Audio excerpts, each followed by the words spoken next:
The Savvy Diner Challenge is an event that Toronto Public Health is doing in collaboration with Humber College. Because we're from public health, of course, we want to try to engage future chefs, so culinary students, in trying to create meals for their future patrons that are healthier. It's a multi-college competition for a main course entree. Really exciting for our students. We wanted to focus on using alternatives to meat, letting people know that healthy food can taste good. Em and I are really good friends, and we cook at home together all the time, so we just kind of made what we would make at home. What we have here is a stuffed portobello mushroom. It's stuffed with some quinoa and a simmered tomato sauce with some basil and oregano. The winner of this challenge is from Humber, and it is Amber, Belle, and Emma.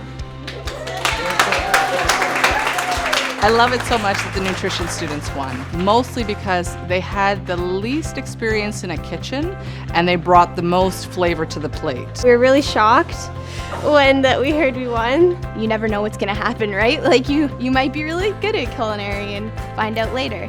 Really what we want to do is take these ideas and promote them amongst the whole restaurant industry. I think all the cooking techniques were all executed well. All the plates looked wonderful. The team of two for non-culinary students from that background, you did an excellent job. Ultimately, I found that it was creative, interesting, and very, very tasty, so thank you.